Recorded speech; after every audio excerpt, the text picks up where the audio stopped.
All right, now it's time to launch into the first module of the Profiler Training Certification course. We're going to be talking about the fundamentals in the first module, and in particular, we're going to be talking about what's called dichotomies. Now, a dichotomy is a pairing of opposites, and by nature, dichotomies mean one or the other. No dichotomy, as far as I'm concerned, in my personal philosophy of reality, there is no such thing as a true dichotomy. However, dichotomies are great for understanding concepts. They pretend as if something could be an either-or situation, and so in that way, you can study the either-or, get a really good concept of how they look separated, and then when put together, you can see how most things are not a toggle switch. Most things are not on and off. They're generally a gradient on the curve. However, to understand them fully, the best way to start is to present them as if they were polar opposites. And so the dichotomies, all four of them that we referenced in one of the quick starts, smaller sessions, sessions is what they're called. In the quick start sessions, we referred to dichotomies as one of the things that we're going to be using to triangulate. And the dichotomies are very much behavioral. That's the big piece of why dichotomies are so important to learn and to truly understand.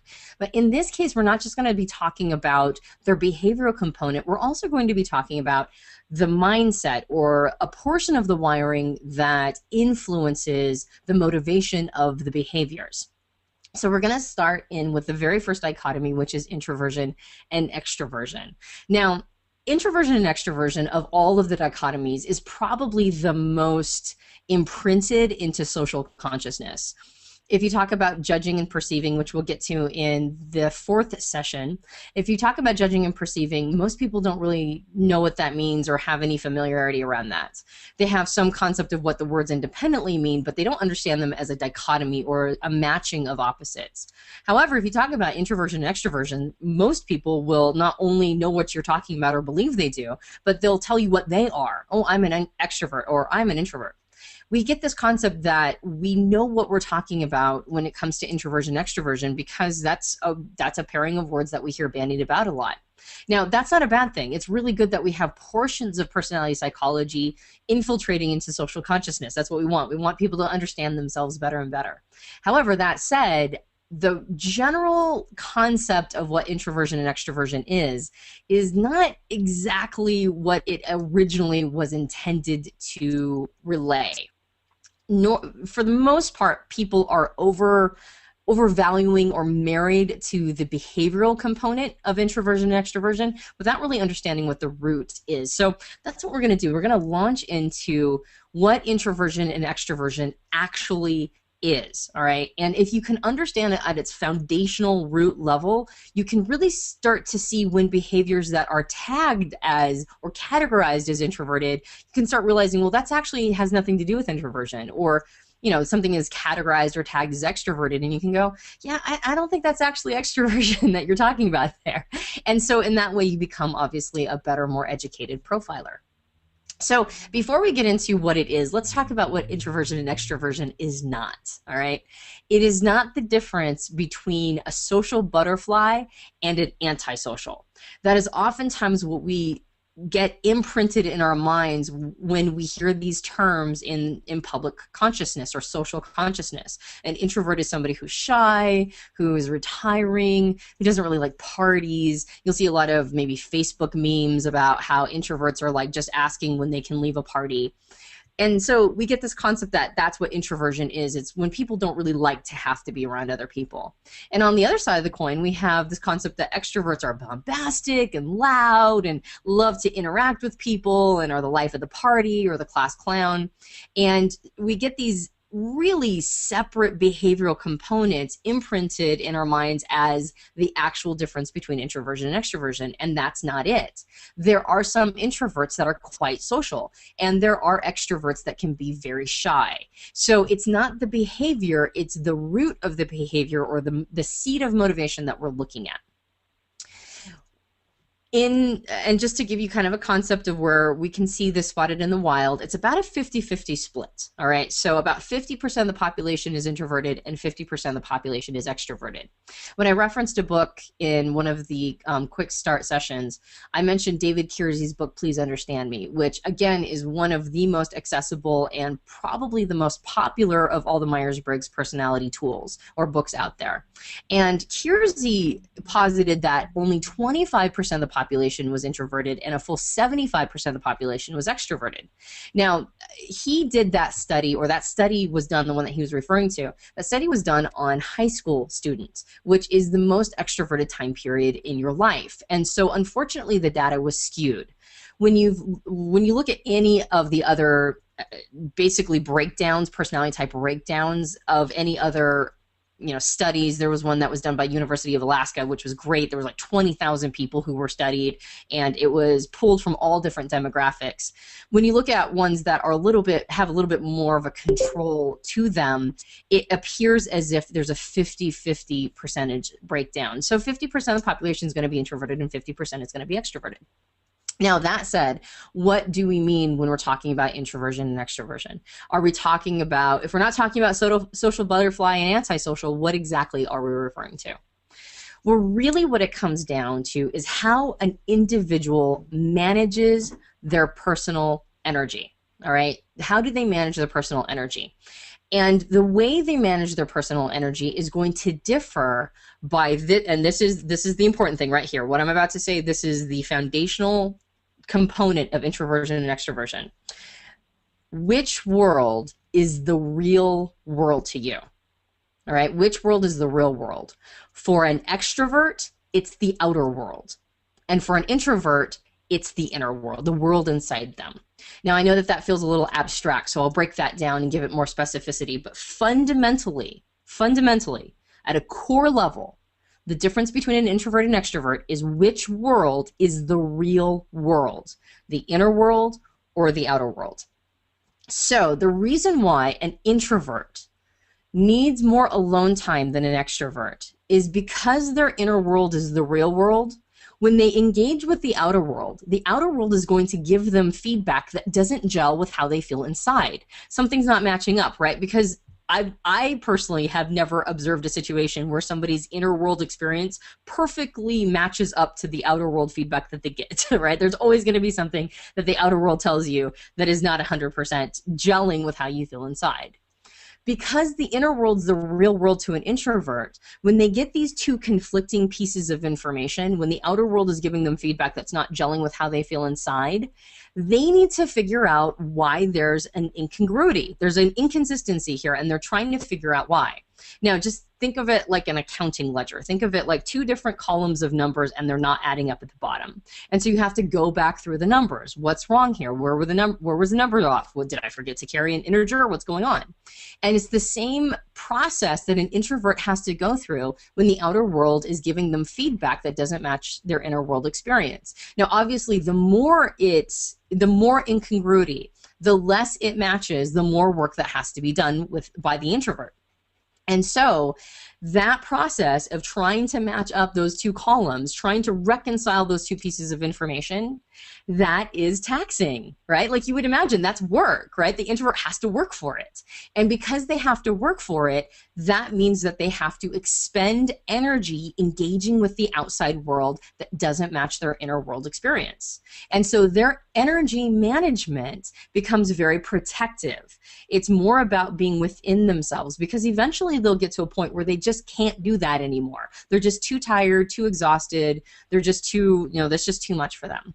And so they need to spend some time alone. They need to spend some time recovering from that constant reconciliation process. Now, obviously, the more incongruent, again, the more incongruent the outer world is, the more they're going to have to do this.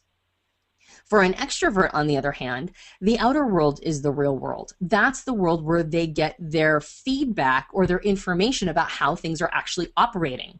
If they spend too much time alone, they're not getting fuel for understanding concepts. They're not getting enough fuel for understanding how things actually work. And so going out into the outer world and exploring that terrain is how they understand reality. And so that's where they get their fuel. If they spend too much time alone, that actually can create a depression for them. And it's the same thing with an introvert. Too much time having to do that reconciliation process, too much time doing that will create a depression for them. And that doesn't necessarily mean like a long scale depression, but it can be an in the moment depression where they're just simply exhausted and out of energy. Now, when we get to cognitive functions, which we will be doing so in the next module, really the difference between an introvert and extrovert, and I want you to tag this for future reference, the actual difference between an introvert and an extrovert is that for an introvert, their primary cognitive function or the mental process in their wiring that is preferred for them will be an introverted process. All right, so an introvert favors an introverted process. And an extrovert, it's just the opposite. For an extrovert, their favorite mental process or cognitive function is going to be an extroverted process. So it's really about fueling that process, all right? And again, we'll talk more about that when we get into cognitive functions and what that means and what the preferred process means and why that will give them energy. But that said, if an introvert gets alone time, but does not have time to engage in that primary cognitive function that they prefer because there's multiple introverted functions, they actually will not get enough rest time.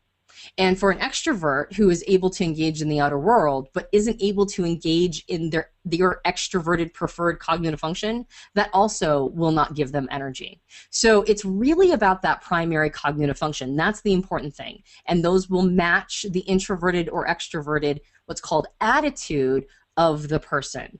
Attitude is whether or not something is going outward in an extroverted way or going inward in an introverted way. So we'll talk about attitudes more later as well. All right, so really the distilled difference between the two is that for an introvert, the inner world's the real world, and for an extrovert, the outer world's the real world. When an introvert interacts with outer world feedback that is not gelling with their inner experience, that is taxing, and they need to have a break from that, and so they need to go manage their energy by being alone for a time. For an extrovert, because the outer world's the real world, they need to go explore that outer world, preferably using their primary cognitive function, which is an extroverted function, to be able to get more juice by engaging with the outer world, which is the real world. Okay. I want to check in and make sure that that all made sense with the chat room. So just go ahead and let me know if there's anything confusing about that. Just go, yeah, that totally made sense, or what does that mean? And I'll just kind of I'll be monitoring the chat room as we go. All right, so makes sense. Cool. All right, so because that is the distillation, because that is the foundational component of introversion and extroversion, as Jung would say, that's the motivation of the behavior. There's going to be certain behaviors that come from that, okay? There's going to be certain markers that the person will express that indicates that they have a preference one or the other. All right, so let's talk about some of those behaviors and so some of those preferences. You could call extroverts, you could call them afterthinkers, all right? An afterthinker is somebody who cannot understand life until they've lived it. And you could call introverts before thinkers.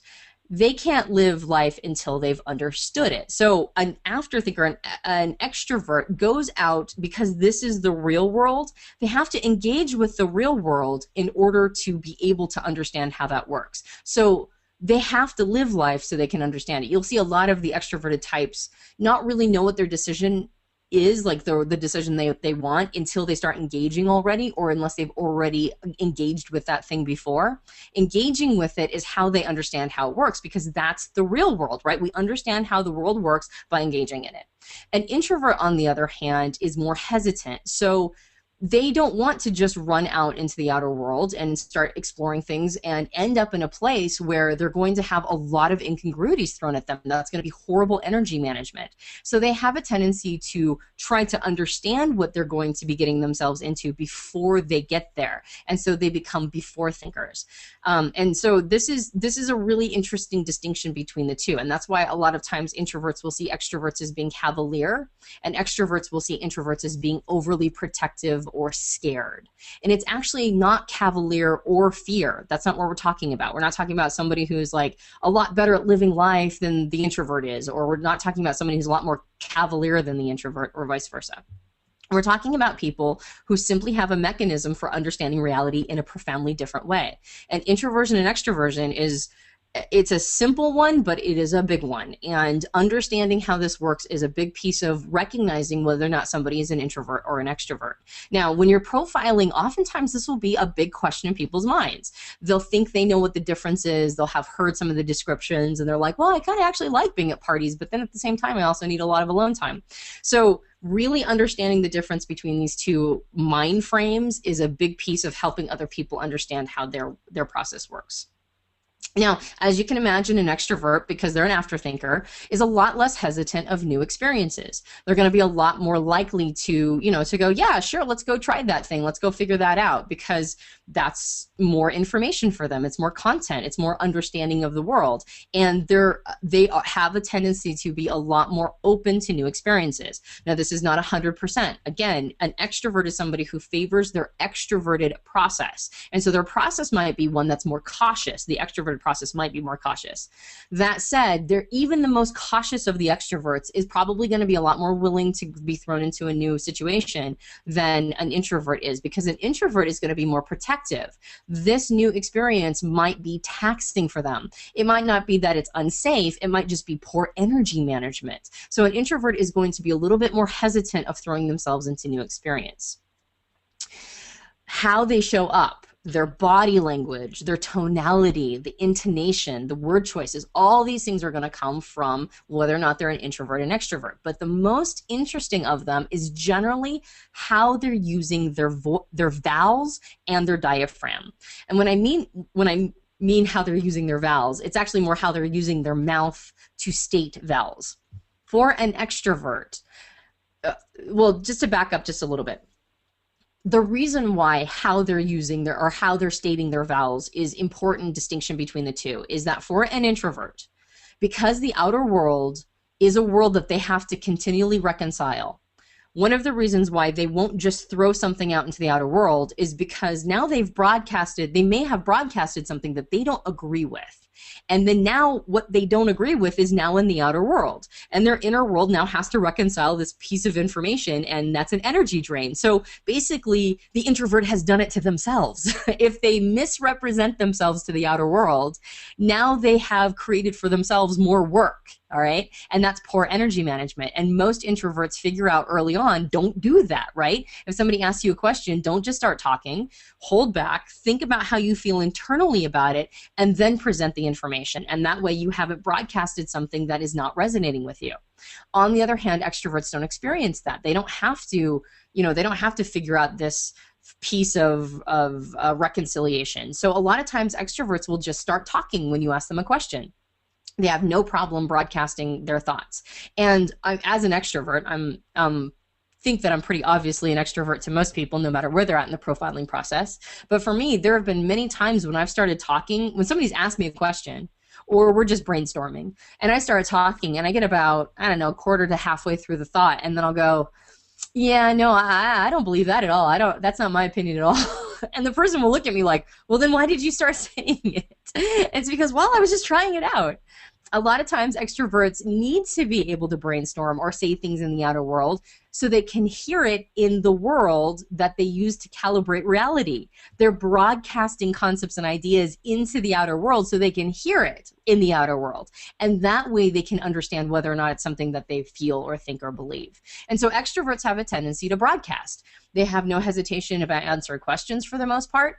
And because of their lack of hesitancy in the outer world, their entire demeanor will present that. They'll open their mouths wider when they talk. They have a tendency to open their mouths for their vowels, right? Owls. They have no problem widening their voice to project that. Their diaphragm is a part of the tool for getting those concepts out there. So they have a tendency to be louder. I don't know how many times my parents told me when I was a kid, Tony, use your inside voice. And I didn't even know what inside voice meant. I'm like, what do you mean my inside voice? This is not loud. One of my favorite comedians, Bill Burr, in one of his stand-ups said, do you know how many times people say to me, "Sir, why are you yelling?" He's like, "I'm not yelling. I've got 2 more octaves," right? Like, this isn't yelling. He goes, "I'm just really passionate about my ideas, and I want to be able to tell them to you before you get to talk again," which is such a great extrovert comment, right? Like, I'm not being loud right now. So that's not all extroverts, all right? Some extroverts will be a little quieter than others. However, they do have a tendency to have less fear about broadcasting, so they can be louder and they can open their mouths wider. On the other hand, an introvert will do the opposite because they have that hesitancy of putting anything out in the world that doesn't gel with them internally. They do hesitate before answering questions, and they have a tendency to keep their mouths tighter. Their vowels are smaller. They don't use their diaphragm as much to project. There are some introverts who have been taught to do that through public speaking, and so those people will be an exception to the rule, but that will be a skill that they developed, not a natural form of speaking for them. Whereas an extrovert, even if they don't get formal training in speaking, they have a tendency to broadcast no matter what. A tendency. Now, obviously, there's going to be some influencers that come in that will alter this a little bit. If an extrovert is in, say, I don't know, an abusive upbringing, they might be a little bit more hesitant. If an introvert has, been in a context where they had to scream to get any attention, they might be louder. So there are going to be exceptions to the rule, and you want to be sensitive to the person's upbringing and experiences that might have changed things. However, in the bell curve, right, when we're talking about the majority of people falling in the middle, most people are going to follow these behavioral rules. Extroverts have louder gestures, right? They have no fear of moving around in this world that is the world that, is their sandbox, right? The outer world is the real world, so it's their sandbox. They have no problem engaging with it through gestures, whereas introverts have a tendency to have smaller, quieter gestures. They're a lot more precise. They're a lot more punctuating of their point, right? Like, that's very important to use them conservatively, but necessary, in like necessity, whereas an extrovert is a little bit more free with their gestures. And an extrovert is going to be outwardly directed. They're going to be more aware of their environment. They're going to be more sort of picking up what's going on in the outer world, whereas an introvert might be more inside their head. They might be more quiet and less aware of their world around them. All right. So these are some of the the physical markers of the difference between the two. There's also some word choice markers between the two. An extrovert has a tendency to use the word we a lot. I do this in Personality Hacker all the time. Even if I've created some form of content, I'll use the word we throughout the entire thing. I very rarely reference I for some reason. I'm not even sure why I make that word choice, except for the fact that I'm an extrovert. And introverts, on the other hand, have a tendency to say I. It's not because the introvert is more self-focused, but rather they don't want to represent more than just themselves. They're already very economical about how they engage with the outer world, and to be misrepresented by another person would be very uncomfortable for them. So they don't really want to do that to anybody else. And so they have a tendency to reference the word I, whereas extroverts have more of a communal feel in general, and they have a tendency to reference we. So these are some of the things that you want to be looking for when you're talking about introversion and extroversion. But once again, the most important component is that introverts, the inner world is the real world for them. For extroverts, it's the outer world that's the real world. And so when you're in a profiling session and the person's like, I just can't tell if I'm an introvert or an extrovert, this is where those side door questions, this is where sort of coming in through the side door is going to be really important. We'll be talking about some of those questions later, but it's really a matter of going, okay, but it's not really how you're behaving or showing up as much. Behavior is an indicator, but it's more what's going on internally for you. What's really happening with the wiring deep down inside. All right, so for those of you who are interested in the Profiler Training certification process, all right, so for those of you who would like to become certified, each one of these sessions is going to have an exercise at the end. In order to qualify for certification, you're going to need to be able to turn in all of your exercises. And here is the exercise for this particular session for introversion and extroversion. I would like you to go onto YouTube or Vimeo or any of the online video platforms. And I'd like you to find 2 videos that demonstrate introverted behavior and 2 videos that demonstrate extroverted behavior, as in the video itself doesn't have to be about introversion, extroversion. It's probably better if it's not, but rather when people are showing up, how they're showing up, how they're engaging with each other.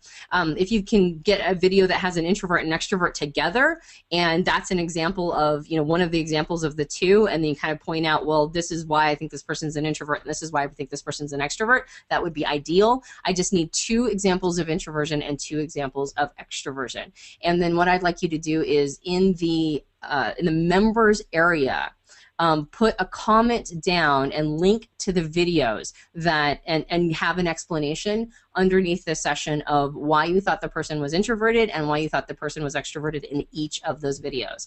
For those of you who are not interested in the certification process, don't worry about it. If you'd like to do this on your own and begin your passive profiling immediately, that would be awesome, because remember, doing it all the time is the best way to learn. So get obsessed. So go do this on your own. Start looking at every video, maybe every movie you watch, every TV show you watch, and start asking yourself, is that person introverted or are they extroverted? And what's their markers? Those of you interested in certification, though, this is your assignment for this session. All right, and that is the distilled difference in the dichotomy of introversion and extroversion. In the next session, we're going to talk about the dichotomy of sensing and intuition.